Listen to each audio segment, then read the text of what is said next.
আজকে এই ভিডিওতে মূলত কথা বলবো মাধ্যমিক 2027, অর্থাৎ যারা 27-এ মাধ্যমিক পরীক্ষা দেবে তাদেরকে উদ্দেশ্য করে আজকের এই ভিডিও। যারা এখন ক্লাস 10-এ উঠেছো, যারা নতুন নতুন পড়া শুরু করছো, তাদেরকে উদ্দেশ্য করে আজকের এই ভিডিও। প্রত্যেকে ভিডিওটা সম্পূর্ণ দেখো, আশা করছি তোমাদের কাজে লাগবে। আমি আজকে কথা বলবো মূলত বাংলা বিষয় নিয়ে। বাংলা পাঠ্য বই তোমরা এখনও হয়তো পাওনি, স্কুল থেকে খুব তাড়াতাড়ি হয়তো হাতে পেয়ে যাবে। সহায়িকা বই হয়তো অনেকে কিনে নিয়েছো। সবথেকে ভালো সহায়িকা কোনটা এটা আমি আগেও তোমাদেরকে জানিয়েছি, এবং আজকেও তোমাদের সঙ্গে সমস্ত ডিটেলস, যাতে বাংলা বিষয়ের 2027-কে টার্গেট করে বাংলা বিষয়ের সমস্ত কিছু নিয়ে আমি আজকে আলোচনা করব। এবং তার সঙ্গে আমি তোমাদেরকে জানাবো যে আমাদের কাছে অনলাইন পড়তে তোমাকে কী কী করতে হবে, অনলাইন কী কী কোর্স রয়েছে, সমস্ত ডিটেলসে তোমাদের সঙ্গে আলোচনা করব আজকে এই ভিডিওর মধ্যে দিয়ে।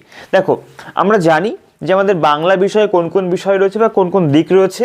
রয়েছে গল্প রয়েছে কবিতা, রয়েছে প্রবন্ধ, রয়েছে নাটক, রয়েছে কোনি অর্থাৎ পূর্ণাঙ্গ সহায়ক গ্রন্থ, রয়েছে নির্মিতি পাঠ, রয়েছে ব্যাকরণ পাঠ। ঠিক আছে, এই কটা পাঠ আমাদের রয়েছে, এবং এই প্রত্যেকটা পাঠ আমাদের পরীক্ষার জন্য ভীষণ গুরুত্বপূর্ণ।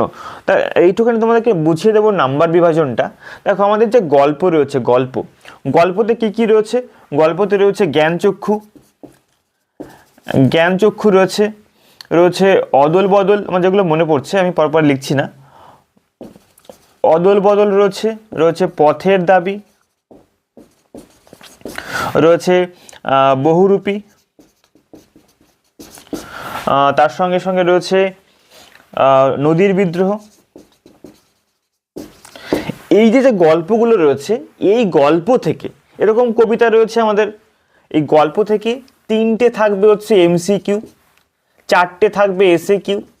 ঠিক আছে, এবং তার সঙ্গে 3 নাম্বার থাকবে আমাদের যে 3 নাম্বারের শর্ট কোশ্চেন, এবং 5 নাম্বার থাকবে ব্রড কোশ্চেন। ঠিক আছে, তো এই যে মানে প্রশ্নের ধরন বা নাম্বার বিভাজন, এইটা কিন্তু আমাদের সবার আগে বুঝতে হবে। যে কোনো জায়গায় মানে যে কোনো পড়া শুরু করতে গেলে সবার আগে আমাদের দরকার রোড ম্যাপ। আজকে আমি মূলত তোমাদেরকে 2027-কে উদ্দেশ্য করে রোড ম্যাপটা তোমাদেরকে ভালো করে বোঝাবো। কবিতার ক্ষেত্রে সেমভাবে রয়েছে MCQ, SAQ 4টে রয়েছে, 3 নম্বরের শর্ট কোশ্চেন রয়েছে, এবং 5 নম্বরের ব্রড কোশ্চেন রয়েছে। প্রবন্ধর ক্ষেত্রে আমাদের প্রবন্ধ আছে হারিয়ে যাওয়া কালি কলম একটা নামে একটা প্রবন্ধ রয়েছে, এবং তার সঙ্গে রয়েছে বাংলা ভাষার বিজ্ঞান। ঠিক আছে, তো সেখানে আমাদের 3টে MCQ রয়েছে, 3টে SAQ রয়েছে, এবং 5